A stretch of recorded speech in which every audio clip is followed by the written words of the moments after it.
Right, this training or tutorial is pretty much starting from the most basic things.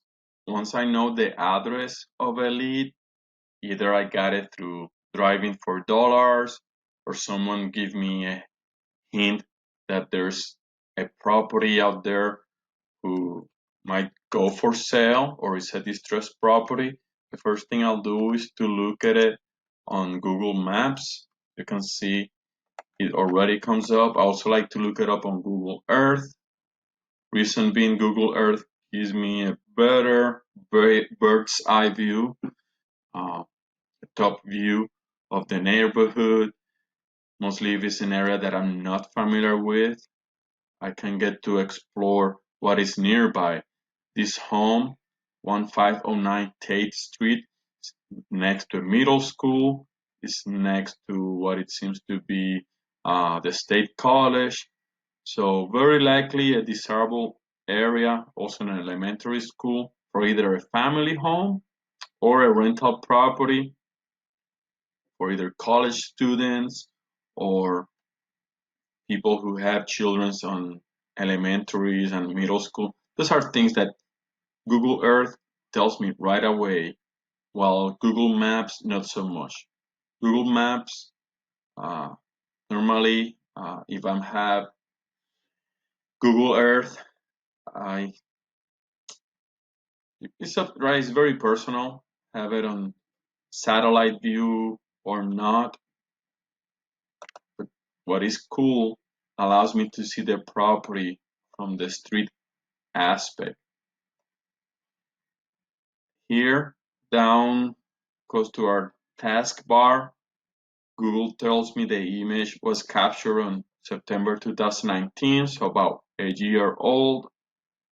This property could have slightly changed the aspect. The impression tells me the roof is relatively new. Also, when I look on Google Earth, you can see here towards the middle of my screen, working a little bit slower than usual. But that roof compared to other gray roof in the area uh, seems relatively clean, new, so very likely it's been replaced. And that's something, if it's true, we won't need to take in consideration as a rehab cost. But that's another topic. Here the main objective is to identify location of the property and then do a search or the county. Earlier I searched that Cocoa, Florida is on Brevard County. Once I'm on Brevard County, I want to find the property appraiser, right? Go to that site. I can also always look for Brevard tax collector. Those are, no matter what county here in Florida, those are public access. And within the property appraiser, I want to do a search of the property of interest. In this case, pretty straightforward, a quick link for property search. We'll enter the address 1509 Tate Street, right? Select that, do a search, because that's oftentimes the information we have handy, right? If we have any of these other information and we don't have the address, we could very well do the search as well. But we're talking about real estate. It's one out of, I mean, 9 out of 10 times we will have the address. Earlier, I was on the tax collector side. I find out that the best thing to do is an advanced search within the, I believe I went to, let's see, the pay property taxes here, menu.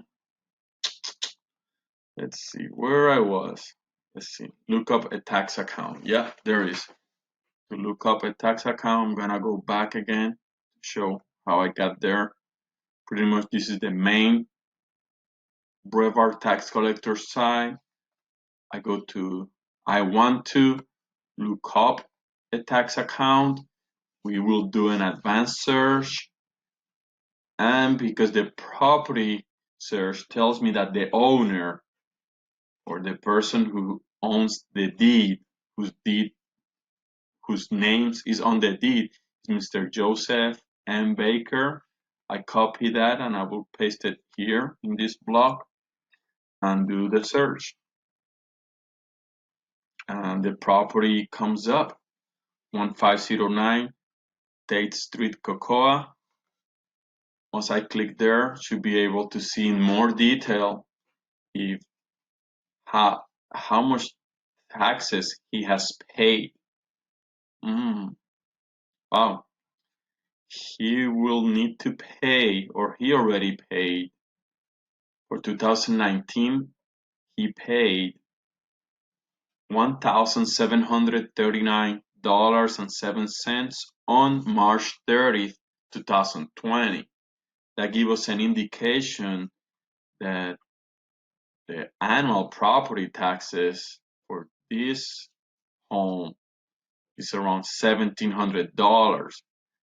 Other important information we get from if there's or not any exemption.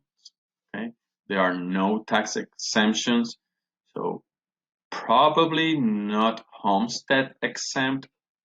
Most Florida residents opt to do homestead exemption, but homestead exemption is applicable for only one property.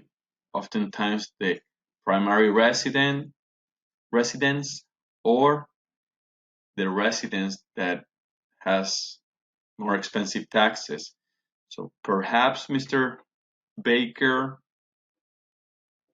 owes this property as a rental, right? That could be an assumption that we make. But for some reason, he has no exemptions on this property. That's why the taxes are relatively high.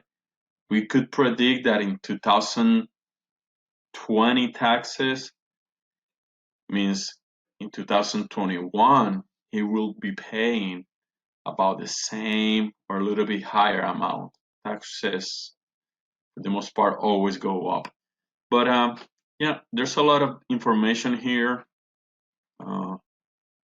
This county gives even the option to make this bill PDF.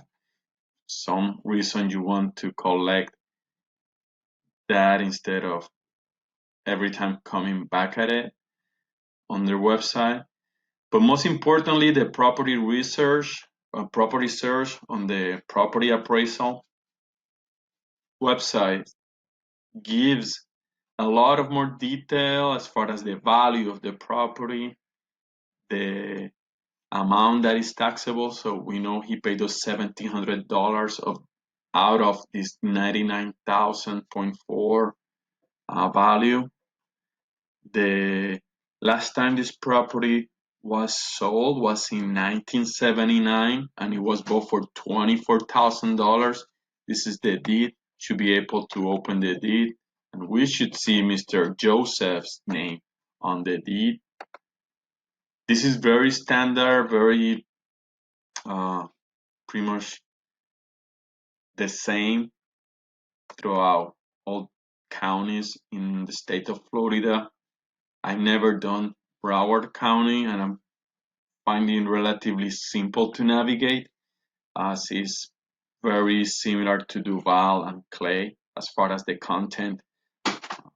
Going back here, it tells some of the terrain area, right, as far as square footages, the year the property was built, and so on. But these are official records. For some reason, it's not loading. Let's refresh one more time. Hopefully we can see the deed at some point. But once I've done those two research with the property appraisal and the tax collector, I want to go to then one of the commercial. I have no access to the MLS, so I use oftentimes Redfin. is one of those that I use. Oops, I misspelled that. So Redfin.com, Realtor.com, Zillow. It's one of the most popular. I don't use it as often, but I want to see what these sites can tell me about that property. 1509 Tate Street. See, it what I name as correlate the data. Redfin tells me this property was sold on January 1st, 1979. Same information that I got from the sale transfer with the property appraiser county records. It was sold for $24,000. Very likely this property has lots of equity. This property doesn't look like it had much of improvements done, with the exception of that roof so far. And definitely is a good candidate to make a call to the owner and see if they're interested in getting an offer for their property. And that pretty much concludes this first tutorial. The main objectives were to search for their property in Google Maps, Google Earth, to have an understanding of the location of the property. This is very useful on virtual wholesaling, or to save some fuel if you don't need to drive across the town just to see the surroundings of a property. Google Maps definitely give us immediate access to the neighborhood, see the exteriors of the home near the property that we're interested on wholesaling. Okay. We can see this man needs a haircut over there, and these trees are pretty old. The second objective was to search for the property appraise, which should give me the deed, but it still doesn't open. Right? But basically the way we go to the deed, always we go to the most recent sale or transfer of the deed. In this case, let's see if this one's open, because it says the deed was improved. Perhaps that one's open. Oh, yeah. So that could be that the one of 1979 is obsolete and they created a new record on 2002. Let's see, the grantor, Baker, Kenneth, the secondary party, Mr. Joseph, joint tenants with right to survivorship. So this is interesting. Definitely something that right now from Mr. Kenneth give it to Mr. Joseph Baker. Could be father and son, or something along those lines. Could be brothers. But that explains why the one from 1979 did not load up. And we went to the one in 2002. No sale transaction. So it was pretty much just a quit claim deed, transferring the title among relatives. Then the other objective was to verify the tax collector. We did that by doing an advanced search. Okay. And in this case, I just used the owner's name as reflected on the property appraisal website here. And that broke it down and give me all the details as far as taxes and the amount that are paid annually. If this person would have owed, say it says pay, perhaps it would read differently if that would still be an outstanding tax lien. And that's pretty much it. Next training, I will explain a little bit more how to use these commercial listing websites to do a brief comparables. Thanks.